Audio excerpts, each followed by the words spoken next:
दोस्तों, आज हम फिर से अपना सेकंड पार्ट शुरू करने वाले हैं। हमारे बचे हुए साइकोथेरेपी देखने वाले हैं। तो उसमें से एक है हमारी फैमिली थेरेपी। फैमिली थेरेपी मतलब क्या? फैमिली के सभी लोग साथ रहते हैं। फैमिली के सभी लोग साथ रहते हैं। बिल्कुल उसी तरह आपको क्या लगता है? आपको लगता है कि हमारा जो ग्रुप है, फ्रेंड सर्कल है, उसमें आप ही शॉर्ट हो, लेकिन सभी शॉर्ट है, आपको सभी शॉर्टिश लगते हैं। तो यहाँ पर क्या रहता है कि फैमिली जो है, फैमिली में कोई एक पागल नहीं रहता, सभी पागल रहते हैं, सभी कहते हैं।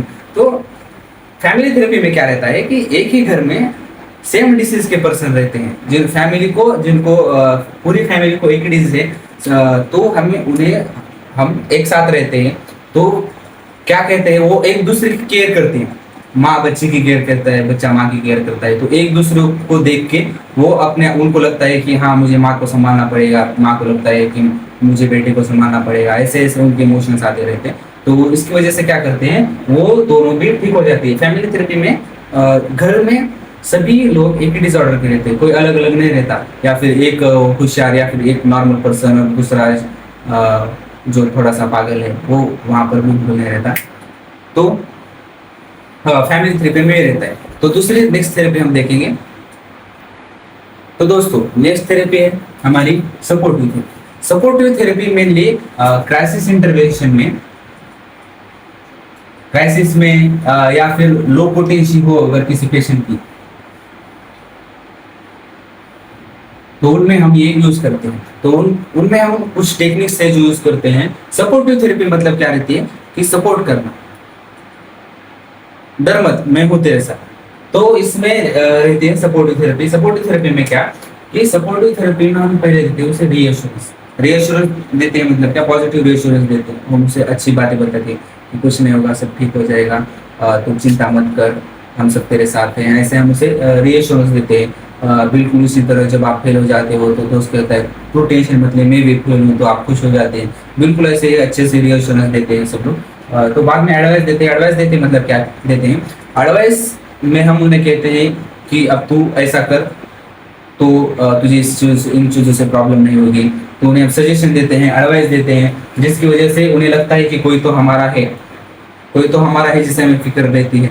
तो इंसान को आजकल बहुत ये फीलिंग आती है कि मेरा कोई नहीं है, काश मेरा भी कोई होता, मेरी भी कोई फिक्र करता। तो कोई फिक्र नहीं करता, हमें खुद के लिए खुद को जीना पड़ता है। तुम किसी देश के प्रधानमंत्री नहीं हो, ना कोई ऐसे फिल्म की हीरोइन हो जो तुम्हारे होने या ना होने से किसी को फर्क पड़ने वाला है, या तुम्हारे आसपास कोई घूमेंगे। तो बाद में आता है वेंटिलेशन। वेंटिलेशन मतलब क्या? दो उसे सीपीआर दो, उसे उसके मुंह में नलिया खोलो और उसको दो कि भाई तेरे को हम वेंटिलेशन दे रहे हो। वैसा नहीं। वेंटिलेशन मतलब एक सपोर्टिव एनवायरनमेंट में, अच्छे से एनवायरनमेंट में जहाँ उसे ऑक्सीजन मिले, उसे काम फीलिंग हो, तो वहाँ है। हमें उसे जीने के लिए इनकरेज करना है। जीने के लिए सोचा ही नहीं, तो वैसा नहीं, उसे सोचना पड़ेगा, तेरे को सोचना पड़ेगा। हमें उसे कहना है कि तुझे जीना होगा। तो बाद में आता है गाइडेंस एंड सजेशन। गाइडेंस मतलब क्या? हमें उसे गाइड करना है, हमें उसके लाइफ के लिए हमें उसे सजेशंस देने हैं, उसे अच्छे से गाइड करना। मतलब क्या कि भाई तेरी लाइफ में ऐसा ऐसा, तो उसे अच्छे से मोटिवेट करना होगा हमें। तो ये कुछ टेक्निक है जो हमें उसे यूज करनी पड़ेगी। तो सपोर्टिव थेरेपी के बाद हम नेक्स्ट थेरेपी देखेंगे। हाँ, तो नेक्स्ट थेरेपी हमारी ह्यूमनिस्टिक थेरेपी, जो हमें कार्ल रॉजर्स ने डिस्क्राइब की थी। तो हम इसे क्या करते हैं, हम इसे क्लाइंट सेंटर्ड रहते हैं। ये कह रहे थे क्लाइंट सेंटर्ड मतलब पेशेंट सेंटर्ड। हमें ह्यूमन की तरह बिहेव करना है उसके साथ। ह्यूमन की तरह मतलब उसके साथ हमें अच्छे से सिंपैथी एम्पैथी मेंटेन करके हमें उसके साथ रहना है। तो इसमें के साथ हमें अच्छे से रहना है, उसे हमें सपोर्ट करना है, उसकी इमोशंस को हमें समझना है, वो क्या फील कर रहा है। तो नेक्स्ट थेरेपी है हमारी मिलियो थेरेपी। मिलियो थेरेपी को एनवायरमेंटल थेरेपी भी कहा जाता है।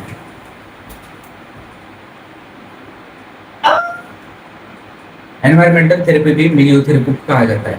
तो मेरा पर्सनल एक कंसेप्ट है कि साइकेट्रिक में मेडिसिन हमें क्योर नहीं करती, हमें क्योर करती है थेरेपीज। हम जैसे रहते हैं, हमारी लाइफ में हम जैसे अडाप्ट होते हैं, हमारा जो एनवायरनमेंट है उसकी वजह से हम ठीक होते हैं। मेरा एक पर्सनल ओपिनियन ऐसा है कि मेडिसिन हमें सपोर्ट करती है, लेकिन अगर हमें ठीक रहना है, हमें अगर क्योर होना है, तो हमें खुद के अंदर कुछ चेंजेस लाने होंगे, खुद की सोच में, खुद के बिहेवियर में, या फिर हमें अच्छे एनवायरनमेंट रहना पड़ता है। तो एनवायरनमेंट क्या रहता है, यहाँ पर एनवायरनमेंट ही डॉक्टर रहता है।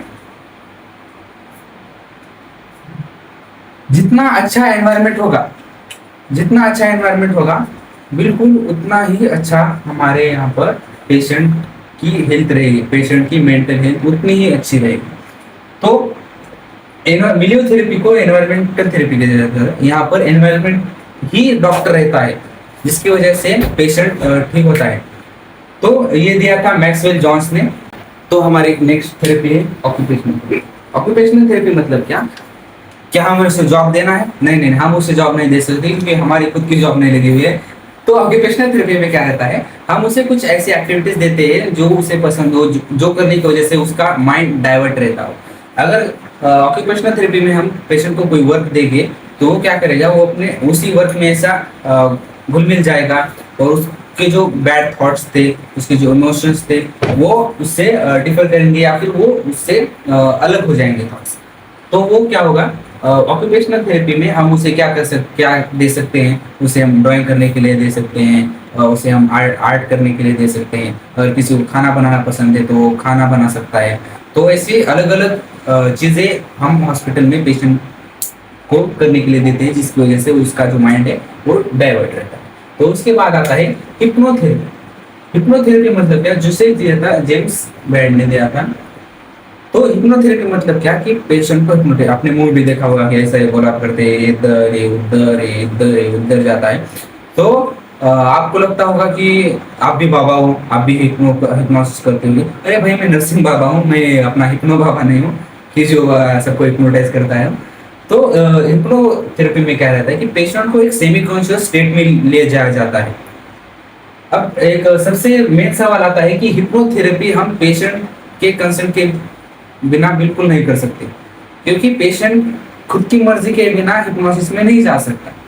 इसीलिए पेशेंट की मर्जी होना, या फिर पेशेंट एबल, उसके लिए हमें हाँ रहना चाहिए पेशेंट की, तभी हम उसके साथ हिप्नोथेरेपी कर सकते हैं।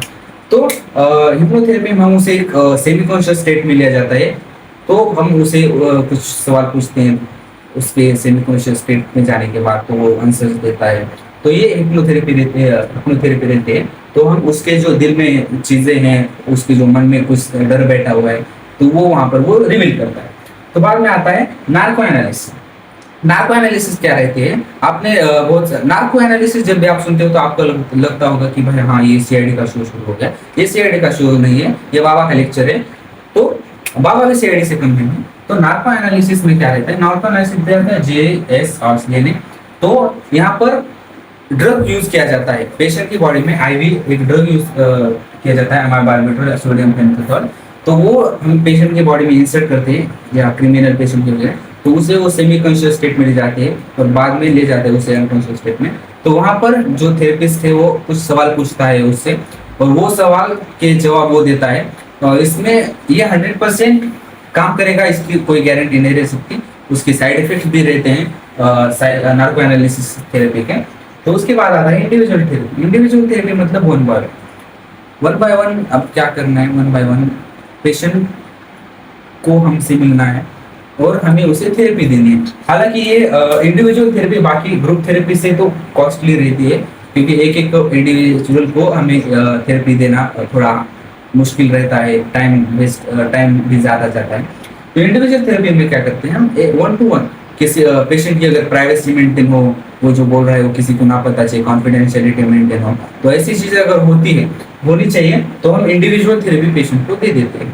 उसके बाद में आता है अब्रैक्शन। अब्रैक्शन में क्या आता है कि कुछ तो फटता है। अब्रैक्शन, जहां भी आपको अब्रैक्शन दिखता है वहां लगता है कि अभी कुछ फटने वाला है। हाँ, यहाँ फटता है, बर्स्ट होता है। क्या होता है, इमोशंस। यहाँ पर इमोशंस बर्स्ट होते हैं। अब पेशेंट के अंदर बहुत दिनों से कोई चीज है जो उसके दिल में बैठी हुई है, जिसकी वजह से वो ठीक से नॉर्मल लाइफ नहीं जी पा रहा है। तो वहां पर क्या होता है, वहां पर अब्रैक्शन थेरेपी में हम उसके इमोशंस को बाहर निकालते हैं। तो उसकी वजह से क्या होता है, अगर पेशेंट बहुत डीप पेन में था बहुत सालों से, या फिर उसे पीटीएसडी था, वो किसी डिजीज में था, तो हम उसे अब्रैक्शन थेरेपी देते हैं। तो उसकी वजह से उसके जो अंदर के इमोशंस है, वो रोता है, रोने की वजह से उसके इमोशंस पूरे बाहर आते हैं, तो उसकी वजह से वो बाद में रिलीफ फील करता है।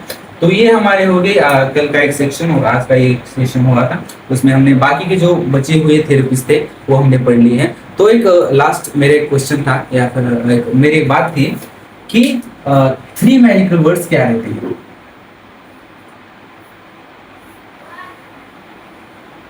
अब जब ये 3 मैजिकल वर्ड्स सुनने के बाद आपके मन में वही 3 सवाल वर्ड्स आते होंगे, तो आप उधर मत जाइए, आप इधर आइए, बाबा के पास आइए, आप उसके पास मत जाइए। तो यहाँ पर 3 मैजिकल वर्ड्स डिफरेंट है, ये किसी बुक में नहीं दिए गए हैं, किसी ने बताया नहीं है, ये सिर्फ मेरा एक पर्सपेक्टिव है जो मैं हर किसी को बताता रहता हूँ कि 3 मैजिकल वर्ड्स मतलब क्या रहते हैं।